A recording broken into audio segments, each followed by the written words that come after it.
Welcome to this introductory video on advanced queuing models. In the previous set of slides on queuing theory, we talked about the fundamental concepts and basic assumptions of queuing theory, and we also introduced the formulas needed to calculate the steady-state performance measures for simple queuing models, and then we used these formulas to solve several queuing network problems. In this video, I'm going to give a very brief introduction to more advanced queuing models. We will then discuss some of the extensions to the basic queuing models and present the queuing formulas developed to analyze them. However, this time we are only interested in drawing inferences using these formulas to enhance our understanding of these models rather than performing the actual calculations. Here you can see a list of common extensions to the basic queuing models that we discussed in the previous set of slides.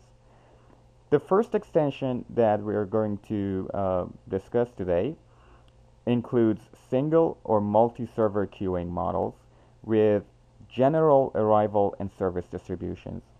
Remember, one of the basic assumptions in the previous models that we discussed was that the arrival and service processes were all Markovian.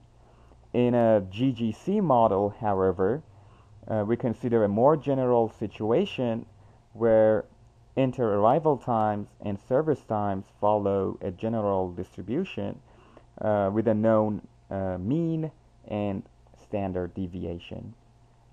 Next, we are going to talk about how we can model the case where we have a network of GGC stations connected to one another.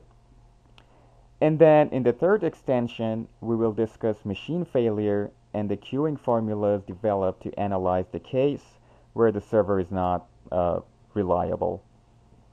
We will then very briefly introduce some other extensions, including multi-product queuing models, batch models, and finally closed queuing networks, and models where we limit the amount of work in progress or WIP. Now, remember when we talked about the basic queuing models in the previous set of slides, we mentioned that those models give us the exact analytical results. However, as we relax some of the assumptions and move towards more realistic models, like the ones that we're going to discuss here shortly, it is not possible to derive exact mathematical expressions for different performance measures at steady state. As a result, most of the models that we discuss in this video are approximation models. Moreover, as the level of complexity increases, the accuracy of these approximation models decreases, which makes simulation a better tool to study complex systems. But although the models we're going to discuss are not exact, they can still be very useful since they provide valuable insights about how these systems work. And as I mentioned earlier, this time we're not going to do any calculations using the formulas presented here. Instead, we are going to develop expectations about the performance of queuing systems based on what we learn from these models, as you will see later in the video. So let's start with the first extended queuing model, which is a GGC system. As you can see, we have a station that has a single server or multiple parallel servers with an infinite buffer. The only difference from the previous models is that here, instead of a Markovian arrival and service, these stochastic processes follow a general distribution. In other words, we assume that entity inter-arrival time follows a general distribution with a given mean and standard deviation. Similarly, processing times are also distributed according to a general distribution with a known mean processing time and a standard deviation. Now, given these assumptions, the timing queue and timing system for this station are given as follows. The timing queue for a GGC station, here denoted by CTQ GGC, as you can see here, is approximately equal to this expression that we're going to talk about shortly, times the timing queue for an equivalent MMC system. An MMC system with the same number of parallel servers in this station. For example, for a case where we have a station that looks like this, meaning that we have two parallel servers in our station, and we have general arrivals and general service times, our timing queue is approximately going to be equal to this expression times whatever timing queue we have for a similar system but with Markovian arrivals and Markovian service. And of course we know how to calculate this second expression right here using what we learned from previous slides on queuing models. Now remember, the coefficient of variation is a measure of variability, which is defined by standard deviation divided by the mean. And a higher coefficient of variation suggests a higher variability, and a lower coefficient of variation suggests a lower variation in the stochastic process. Now let's think about what this expression actually means and what it tells us about a GGC system. According to this formula right here, the timing queue is directly related to the variability in the arrivals and service. Based on this formula, waiting time in the queue is expected to increase if the variability in the arrival process or the service process or both of these processes increases. As a result, this formula shows us that in a GGC system, in general, we would like to reduce variability, either the variability of the arrival process or the variability of the service process. And finally, the second expression simply shows us that the time in the station, in the whole station, is going to be the timing queue plus the expected service time. The last comment I would like to make about the GGC approximation formulas that we presented here is that our formula is also valid for an MMC system, where the inter-arrival and service times are exponentially distributed. Now, from your probability background, you should know that the coefficient of variation of the exponential distribution is 1. In other words, the mean and variance, or the mean and the standard deviation of the exponential distribution are the same. Therefore, this expression we have is going to be equal to 1 for an MMC system, and therefore we will end up with the timing queue equal to simply the timing queue for an MMC system if we replace these two parameters with basically 1, which is the coefficient of variation of a Markovian process.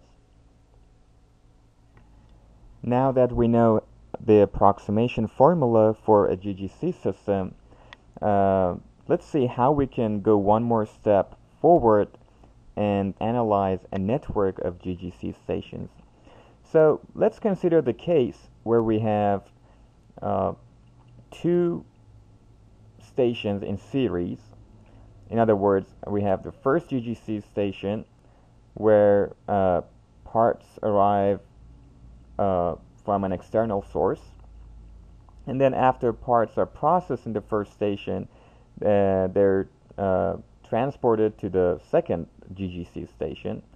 And basically what we're interested here is to calculate the steady state results for this second station right here. Remember in the previous slide, the mean and variance of the external inter-arrival time to the GGC station were known, which we use to calculate the coefficient of variation of the inter-arrival times into our station. However, here for the second station, the coefficient of variation of arrivals is not given, but we know that it is going to be equal to the coefficient of variation of inter-departure times from the first station. In other words, in order to be able to approximate the steady-state performance of the second station, we need to know the inter-departure times from the first station. Fortunately, there is a formula to approximate the squared coefficient of variation of inter-departure times from a GGC station, which is given here. The coefficient of inter-departure times from the first station is going to be equal or approximately equal to this long expression you see right here, where U is the utilization of the first station. Here we have the squared coefficient of variation of the external arrivals into the first station, and this is the squared coefficient of variation of the service times of the first station, and finally we have the number of parallel servers in the first station. Now that we have the characteristics of the inter-departure times from the first station, we can use that information to calculate the timing queue and other performance measures for the second station. So based on what we have, the timing queue for the second station here is going to be equal to the squared coefficient of variation of inter-departure times from the first station plus the squared coefficient of variation of service times of the second station divided by 2 times what we previously had, which is the timing queue for an equivalent MMC station. Note that this formula is the exact same formula we had before, with only one change, and that is instead of the coefficient of variation of the external arrivals, here we're using the coefficient of variation of the inter-departure times from the previous station. Also note that the first formula suggests that the variation in the inter-departure times from the first station not only depends on the variation in the arrival and service processes, but also on the number of parallel servers and the utilization of the first station. Finally, remember that in an MMC system, the departure process is also going to be Markovian, and thus we do not need to be worried about the inter-departure times from the preceding station.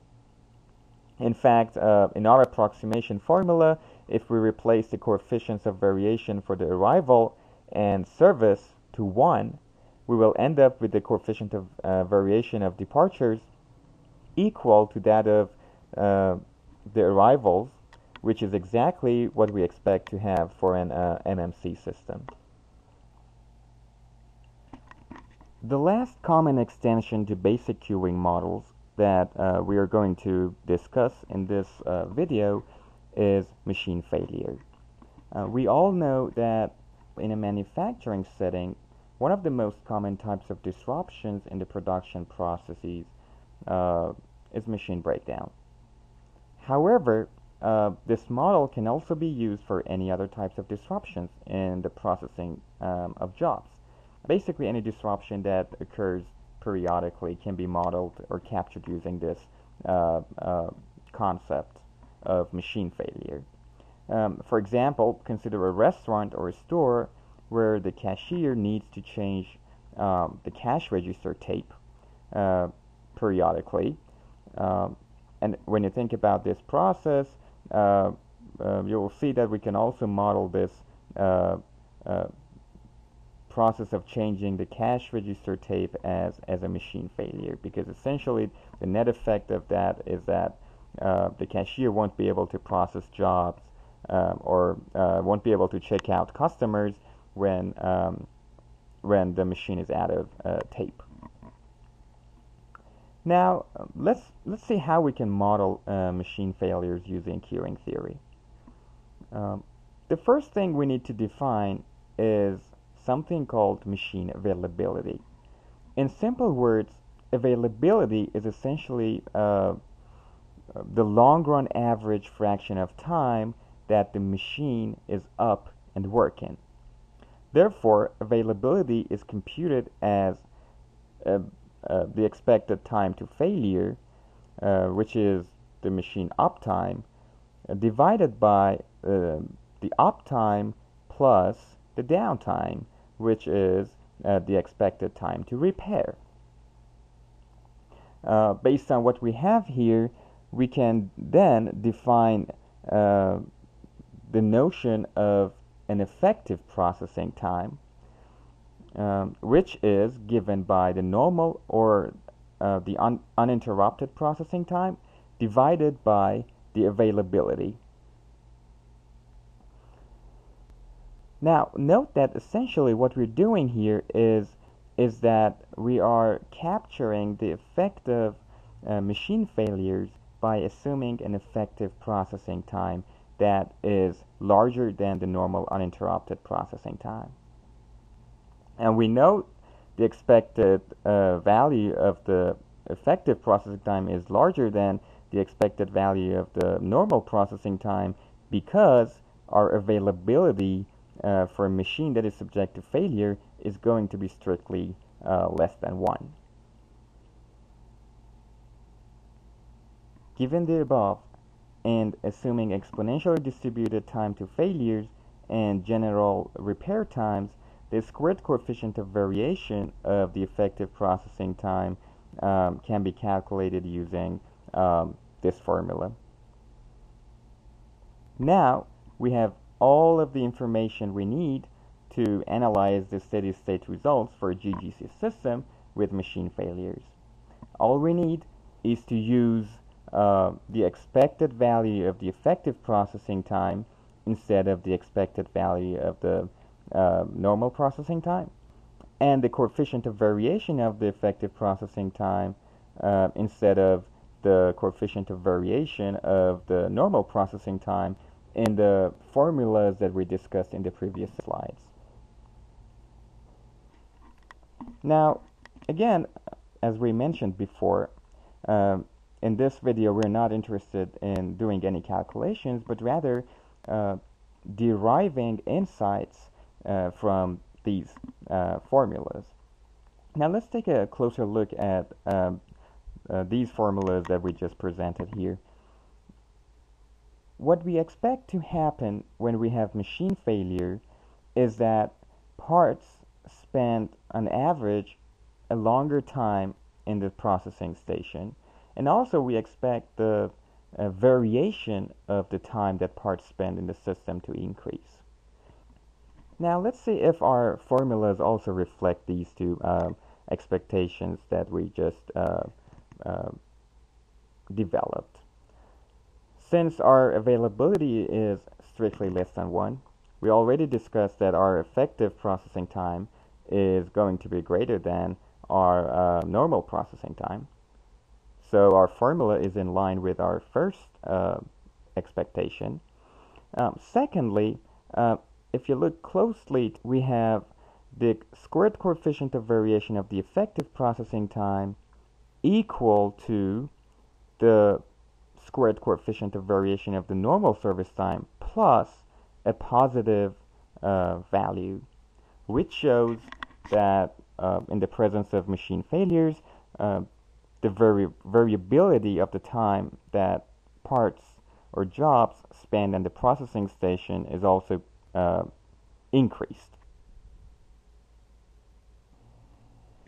So far, we talked about some of the common extensions to basic queuing models. Uh, However, there are many other exact and approximation models that have been proposed. In this slide, we introduce some other advanced queuing models. However, unlike the previous ones, we will not discuss the mathematical expressions in detail. This is just to give you a feel for what other queuing models have been proposed. So the first extension that we're going to introduce here is the multi-product queuing model, where everything is maintained by product type, meaning that different products have different probabilistic flows and different processing time characteristics associated with them. So queuing formulas are developed to analyze such systems where you have multiple types of parts or jobs that are processed in the queuing network. Also, different types of batching have been modeled using queuing theory. Batching is a strategy for reducing setup times and transportation costs, essentially. And here we see three different forms of batching that have been studied before. The first model is called batch forming process, where you can see the batches are formed after single unit processing and are transported to the next workstation. In the second model, we have what we call an oven batch service, where jobs arrive and get processed in batches. So we have batch arrivals and batch processing, while individual jobs are transported to the next station. Finally, in the third form of batching, we have basically jobs arriving in batches. However, items in a batch are processed separately and jobs leave as individuals as soon as their processing has been completed. Finally, we have WIP limiting control models. The idea of these models is to control the inventory within production and manufacturing facilities to reduce costs. In the constant WIP or the con-WIP model, which you see on the left, the system is loaded with a desired number of work in progress, and then a new job is released into the system only when a job leaves the system. In this way, we can maintain the constant work in progress in the system. The second WIP limiting model, which you can see here on the right, is a form of the Kanban control policy, where we limit the number of work in progress that can wait at each station in a serial line. Therefore, a job is not moved to the next station until a space becomes available in the buffer of the next station. Since we limit the number of jobs at each station in the queuing analysis, we generally develop approximations for the number of jobs in each workstation somewhat independently, and then aggregate these results to estimate the performance measures for the entire system.